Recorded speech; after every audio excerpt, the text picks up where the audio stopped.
There is a moment in every institution when sentiment ends and strategy begins. When the person at the top stops making decisions with their heart and starts making them with their head. For King Charles III, that moment appears to have arrived, and when it did, it changed everything about the balance of power inside the British royal family. This is the story of how a king who spent decades defying public opinion to protect the woman he loved ultimately made a calculated decision that placed someone else at the center of the monarchy's future. It is a story about power, legacy, and the brutal mathematics of institutional survival. And it ends with a demand that was rejected in a way nobody saw coming. To understand what is happening now, you have to go back to the beginning. Not to the wedding, not to the scandal, but to the original wound. Charles and Camilla Parker Bowles had known each other since the early 1970s. Their relationship, interrupted by palace pressure, distance, and the marriages both eventually entered, never fully extinguished. When Charles married Lady Diana Spencer in 1981, it was a union the institution wanted, the public celebrated, and Charles entered with the emotional architecture of a man who had already been separated from the person he believed he belonged with. The years that followed are some of the most documented in royal history. Diana herself, in the landmark 1995 Panorama interview broadcast by the BBC, spoke openly about the three people inside her marriage. She described a relationship that left her feeling isolated, unsupported, and ultimately unwanted. The interview was watched by 23 million people in the United Kingdom alone. It remains one of the most watched television broadcasts in British history. The affair between Charles and Camilla had resumed, according to multiple biographers including Jonathan Dimbleby, whose authorized 1994 biography of Charles confirmed the relationship with the prince's own cooperation. Charles told Dimbleby that he had tried to be faithful to his marriage but eventually stopped. He described the marriage as irretrievably broken down before the affair resumed. Dimbleby's account, based on extensive personal access to Charles, painted a portrait of a man caught between institutional expectation and personal longing. Diana's own account, recorded in secret for biographer Andrew Morton and released in full after her death in 1997, described specific moments of discovery, confrontation, and the peculiar cruelty of watching a system protect everyone except the person it had publicly presented as central to its future. The confrontation she described at a private gathering in the early 1990s, descending stairs to find Charles and Camilla together, the cold composure Camilla maintained throughout, and Charles's response that Diana should not have been there, was played to the world in Diana's own voice. The public's reaction was immediate and sustained. Camilla's name became, for years, one of the most toxic in British public life. The anti-Camilla sentiment that followed Diana's death in August 1997 was not simply disapproval. It was a sustained, ferocious cultural hostility that required serious security planning whenever Camilla appeared publicly. Biographer Penny Junor, one of the most authoritative writers on the House of Windsor, documented in several works how completely isolated Camilla's life became in the years immediately following Diana's death. She could not attend public events without the risk of direct confrontation. Her name in print triggered letters of such hostility that publications contacted law enforcement on multiple occasions. Charles watched all of it. He did not retreat. He absorbed the cost publicly, privately, and institutionally, and he continued. In 2005, he married her. William and Harry, according to multiple accounts including Harry's own memoir Spare published in January 2023, had reservations about the marriage. Harry wrote that he and William had spoken to their father before the wedding about their concerns. Charles heard them out. He went ahead regardless. The wedding took place on April 9, 2005, at Windsor Guildhall, with a blessing at Windsor Castle's St. George's Chapel. The public framing at the time was carefully managed. Camilla would be known as the Duchess of Cornwall. There would be no claim to the title of Queen Consort. That was the stated position, offered as a concession to a public that had not forgiven her and an institution that understood it needed to manage expectations carefully. That arrangement held until Charles became king in September 2022 following the death of Queen Elizabeth II. Within his accession proclamation, Charles referred to Camilla as his queen consort. The earlier commitment, made implicitly and publicly in 2005, was quietly set aside. It was not the first time an informal understanding with the institution had been revised when circumstances changed. It would not be the last. January 2023 marked a rupture of a different kind. Prince Harry's memoir Spare was published on January 10 of that year and immediately became the fastest-selling non-fiction book in UK publishing history, according to figures from Nielsen book data. Simultaneously, Harry gave interviews to multiple major networks including CBS News, ITV, and Anderson Cooper on 60 Minutes. In those interviews and in the book itself, Harry made a series of claims that landed differently depending on who was reading or watching them. For the general public, they were revelatory. For Charles, according to people who have spoken to journalists covering the palace, they were something else entirely. Harry accused Camilla directly of cultivating relationships within the British press and using those relationships to generate positive coverage of herself at the expense of other family members. He described people being sacrificed on what he called her personal PR altar. He said stories that appeared in British newspapers about him and Meghan could only have come from people with direct access to internal family conversations. These were serious and specific allegations. Camilla's representatives did not respond to them publicly in detail. But the accusations placed Charles in an extraordinarily difficult position. He was a man who had spent more than 3 decades defending Camilla's place in his life at enormous personal and institutional cost. His oldest son was now standing on American television, attributing the deterioration of his relationship with the press and with his own family in part to his stepmother's calculated media strategy. There is no verified public confirmation from Buckingham Palace that Charles directly confronted Camilla about Harry's claims. What multiple UK-based royal correspondents, including those at the Times, The Guardian, and the BBC, reported throughout 2023 was a growing sense that the relationship between Charles and Camilla was operating under new and visible strains. Sources within palace communications infrastructure, speaking without attribution to several journalists, described a working environment where trust was in short supply and the question of who was feeding what information to which journalists was a live and unresolved anxiety. Running alongside all of this, something quieter and more consequential was taking shape on the other side of the palace. Catherine, Princess of Wales, had been building something that bore no resemblance to the drama consuming the headlines. She was not generating friction. She was not making demands or briefing journalists or positioning herself publicly against anyone. She was working, quietly, consistently, and in ways that were beginning to produce results that genuinely surprised the people paying attention. Catherine's early years initiative, focused on childhood development in the first 5 years of life, involved formal engagement with researchers, clinicians, and government policymakers. The Royal Foundation Center for Early Childhood, established under her direction, produced policy papers and hosted events specifically designed to translate developmental science into actionable government strategy. The center published research in partnership with academics and collaborated with organizations including the NHS and local government bodies across England. Politicians started listening. Researchers started returning her calls. She was getting meetings that royal titles alone do not open. A YouGov survey conducted in 2025 placed Catherine's public approval rating at 74%. YouGov is a reputable UK-based polling organization whose royal family surveys are regularly cited by mainstream news outlets including The Times, The Telegraph, and Sky News.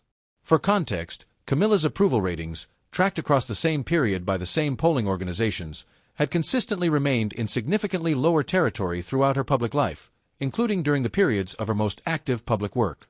The gap between the two women, measured in public trust, was not closing. It was structural and it was permanent. In February 2024, Buckingham Palace announced that King Charles had been diagnosed with cancer following a procedure for an enlarged prostate. The specific type was not disclosed. Charles suspended his public duties temporarily while beginning treatment. Within days of that announcement, Kensington Palace confirmed separately that Catherine had undergone planned abdominal surgery in January 2024 and would be absent from public duties for an extended recovery period. The two announcements, arriving in rapid succession, created a structural gap inside the working royal family that had no immediate precedent. Charles was unavailable. William had stepped back to support his wife and their 3 children. The senior working royals capable of carrying institutional weight were suddenly reduced in number. Camilla stepped into that gap. For approximately 3 months she maintained a visible and active public schedule, attending engagements and representing the institution at significant events. By the metrics of calendar appearances, she was one of the most active working members of the royal family during that period. The world, however, was focused elsewhere. Catherine's absence from public view, stretching from Christmas Day 2023 forward with almost no official communication from the palace about her condition, generated an extraordinary eruption of public concern. The hashtag #WhereIsKate became a sustained global trending phenomenon across multiple social media platforms. Conspiracy theories spread with a speed and intensity that alarmed both media observers and digital safety researchers. The palace's minimal communication strategy, which may have been intended to protect Catherine's privacy, had the opposite effect of amplifying public anxiety. On March 22, 2024, Catherine released a personal video filmed at Windsor. She was composed, direct, and visibly herself. She disclosed that cancer had been detected following her surgery. She asked for time and for privacy while she underwent treatment. She acknowledged the speculation and addressed it without drama or defensiveness. The response was immediate, global, and overwhelming. The video accumulated tens of millions of views within hours. Heads of state issued personal statements. Flowers began appearing outside Kensington Palace without any organized campaign. People simply came because they wanted to. The Guardian, the New York Times, and the BBC each reported on the public response within hours. Multiple commentators made the same observation independently. The emotional scale of public concern for Catherine was reminiscent, in its raw and spontaneous quality, of the grief that had followed Princess Diana's death in August 1997. That comparison is not casual. It is the single most loaded reference point in modern British royal history. The monarchy's relationship with the British public had nearly collapsed permanently in the weeks following Diana's death, largely because the institution was perceived as cold, controlled, and indifferent to public grief. The public had not forgotten. Charles, who lived through it from inside the institution, had not forgotten either.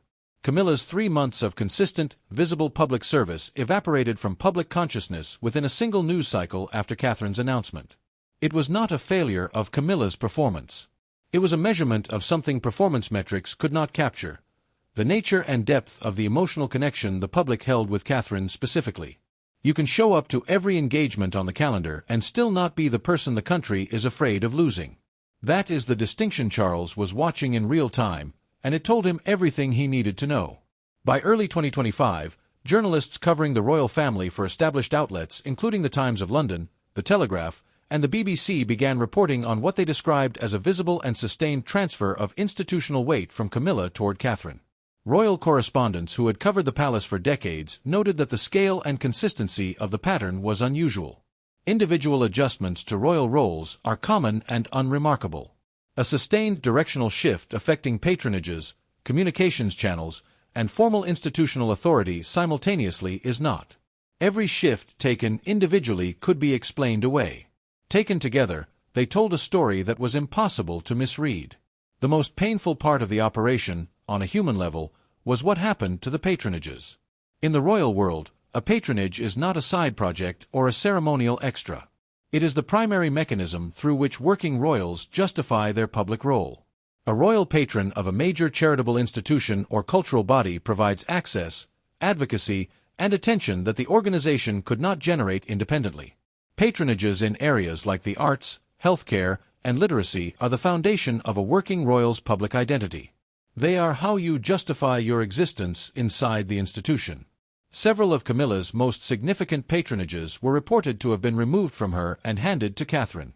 These were not recent additions to her portfolio. These were projects she had spent decades building from nothing, nurturing through years of public hostility, and expanding through consistent personal investment. To understand what losing them actually meant, you have to remember what those patronages represented in her life. After Diana died in 1997, Camilla could not appear in public without serious security concerns. She spent years in effective isolation, unable to go anywhere without being surrounded by photographers, unable to speak publicly without triggering a fresh wave of hatred. The patronages were how she fought her way back. They were the public identity she built carefully and painfully over 20 years to replace the one that had been destroyed by Diana's death and the world's judgment of her role in it. Removing those patronages was the systematic deletion of everything she had constructed since the worst years of her life. And it was being done without any public acknowledgement that it was even happening. Alongside the patronages, a second and arguably more significant shift was taking place. Catherine was being brought into conversations and decision-making spaces that had previously been the exclusive territory of Charles and Camilla together. This was not preparation for a role Catherine would eventually hold in the future. This was present-tense operational involvement in the real running of the institution right now. Sources reported that Catherine had been designated expanded authority as a Councillor of State, the formal title given to senior royals who are legally empowered to act on the monarch's behalf when he is unavailable. Her expanded role reportedly included the ability to receive foreign ambassadors on behalf of the Crown and preside over certain Privy Council meetings. The Privy Council is the formal body of senior advisors to the monarch. Presiding over its meetings is one of the most direct expressions of royal authority that exists. These are powers that have never traditionally been held by a Princess of Wales. Catherine was not the Queen. She was not the monarch. And she was being handed functions that went far beyond anything her position had historically carried. Charles was not passively allowing Catherine to rise. He was actively engineering it. Sources described him reviewing her major public speeches before delivery and opening institutional doors that would normally require years of seniority to reach. He was treating her the way a chief executive treats the successor they have already chosen, investing every available resource in the person they believe is the only one capable of keeping the organization alive into the next generation. Here is the detail that shows how deliberate and complete the operation truly was. By the time the pattern was visible enough for outside journalists to report on it, it was already done. The Councillors of State legislation had already been passed through Parliament, meaning Catherine's expanded authority had the force of law behind it, not just palace preference. Charles had moved the pieces before Camilla had any formal window to mount a response. Camilla felt it before anyone said a word. Decisions that used to go through her office started going somewhere else.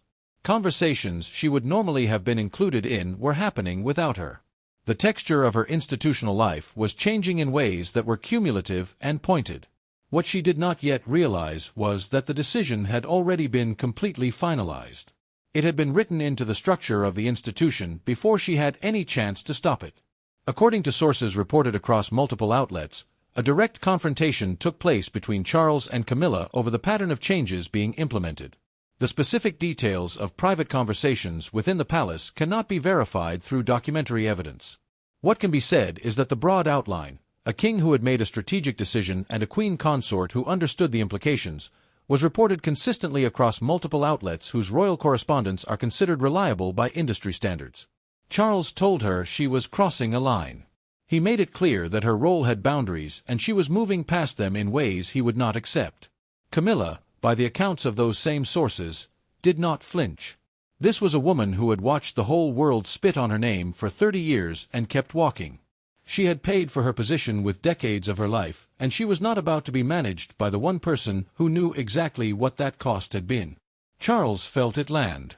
Every word she did not say hit him harder than the one she did. That exchange appears to have been the moment Charles understood, with complete clarity, that the situation required a formal resolution. The woman standing in front of him was not going to quietly accept a reduced role or gracefully retreat from the institutional space she had built. She had survived too much and paid too much to do that. Which meant Charles had to move decisively and in a way that could not be reversed through informal pressure or waiting him out. Camilla had exactly one move left and she used it. She went directly to Charles and she demanded a written guarantee. She wanted something with legal and institutional weight that could not be quietly reversed the moment it became inconvenient. Specifically, she wanted written protection covering 3 things: her rank, her remaining patronages, and her status protected against any further transfer of power regardless of shifts in public opinion or internal palace strategy. The 4th dimension of that demand, which received less explicit coverage but was understood by anyone with knowledge of the succession, was temporal. Charles is a man in his 70s who has been battling cancer. His long-term health is genuinely uncertain. When Charles eventually dies, William becomes king. William, who before the 2005 wedding sat down with his brother and asked their father not to go through with the marriage. William, who has no documented warmth toward his stepmother and no publicly known desire to protect her position inside the institution. Camilla was not just asking for protection against what Charles was doing right now. She was asking for protection against a future without her husband, against a new king who had opposed her from the beginning and who would inherit the throne with no written agreement requiring him to treat her with anything beyond basic courtesy. She had already been burned once by a verbal promise from this institution. The 2005 agreement had been clear. She would be princess consort only, never queen. That was the public deal made at the time, the price of getting the British people to stop actively opposing the relationship. It lasted until Charles had enough power to change it unilaterally. She was not going to rely on another unwritten understanding. She wanted it in the rulebook this time. Nobody expected what Charles did next. He looked her straight in the eyes and said no. Not later. Not under different terms. No. The refusal was not a negotiating position. It was a conclusion. Charles had made his calculation and he committed to it completely. He had let emotions drive his decisions for decades. He had chosen Camilla over his sons, over public opinion, over his own better judgment, and he had watched the damage stack up year after year. That chapter was finished.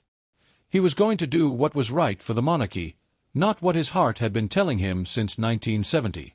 A formal written guarantee of Camilla's rank and status would have created a constitutional document with binding implications on a future monarch.